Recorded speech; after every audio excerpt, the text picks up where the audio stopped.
യമനിൽ വധശിക്ഷയ്ക്ക് വിധിക്കപ്പെട്ട നിമിഷപ്രിയയുടെ മോചന ശ്രമം പ്രതിസന്ധിയിൽ. പ്രാരംഭ ചർച്ചകൾക്കായുള്ള സമാന്തര ധനസമാഹരണവുമായി സഹകരിക്കില്ലെന്ന് നിമിഷപ്രിയ ആക്ഷൻ കൗൺസിൽ വ്യക്തമാക്കി.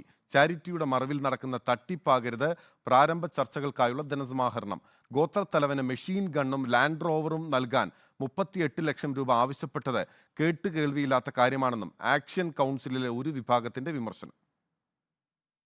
യമനിൽ വധശിക്ഷ കാത്തു കഴിയുന്ന നിമിഷപ്രിയയുടെ മോചനം ലക്ഷ്യമിട്ട് അമ്മ പ്രേമകുമാരിയും സംഘവും യമനിലെത്തിയിട്ട് 1 മാസം. എന്നാൽ ഇതുവരെ കൊല്ലപ്പെട്ട തലാൽ അബ്ദുമഹദിയുടെ ഗോത്രത്തലവനെയോ കുടുംബത്തെയോ കാണാനോ ചർച്ച നടത്താനോ കഴിഞ്ഞിട്ടില്ല. തലാൽ അബ്ദുമഹദിയുടെ ഗോത്രത്തലവനുമായി പ്രാരംഭ ചർച്ച നടത്താൻ 38 ലക്ഷം രൂപ വേണമെന്നാണ് പ്രേമകുമാരിക്കൊപ്പമുള്ള ആക്ഷൻ കൗൺസിൽ അംഗം സാമുവൽ ജെറോം അറിയിച്ചത്. പ്രാരംഭ ചർച്ചകൾക്കായി പോകുമ്പോൾ സമ്മാനിക്കാനുള്ള മെഷീൻ ഗണ്ണും ലാൻഡ് റോവർ കാറും നൽകുന്നതിനായാണ് 38 ലക്ഷം രൂപ ആവശ്യപ്പെട്ടത്.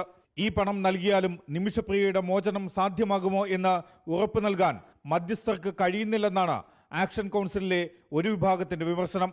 ഈ സാഹചര്യത്തിൽ വ്യക്തികളിൽ നിന്ന് സമാഹരിച്ച പണം കൈമാറാനാവില്ല. പ്രാരംഭ ചർച്ചകൾക്കായി മെഷീൻ ഗണ്ണും ലാൻഡ് റോവറും ഗോത്രത്തലവന് നൽകണമെന്ന ആവശ്യം കേട്ടുകേൾവിയില്ലാത്ത കാര്യമാണ്. ബ്ലഡ് മണിയിൽ ഇതര അറബ് രാജ്യങ്ങളിലേതിന് സമാനമാണ് രാജ്യത്തെയും നിയമം എന്നാണ് ഇതര വിദേശ രാജ്യങ്ങളിലെ യമനി സമൂഹം ആക്ഷൻ കൗൺസിൽ അംഗങ്ങളോട് വ്യക്തത വരുത്തിയത്. നിമിഷപ്രിയയുടെ മോചനം ഉറപ്പാക്കാതെ പണം കൈമാറാനാകില്ല. ചാരിറ്റിയുടെ മറവിൽ നടക്കുന്ന തട്ടിപ്പാകരുത് പ്രാരംഭ ചർച്ചകൾക്കായുള്ള ധനസമാഹരണം. നിമിഷപ്രിയയുടെ മോചനത്തിനുള്ള ശ്രമങ്ങൾ തുടരുമെന്നുമാണ് ആക്ഷൻ കൗൺസിലിലെ ഒരു വിഭാഗം വ്യക്തമാക്കുന്നത്. ഈ സാഹചര്യത്തിലാണ് നിമിഷപ്രിയയുടെ മോചനം സംബന്ധിച്ച ശ്രമങ്ങൾ പ്രതിസന്ധിയിലായത്.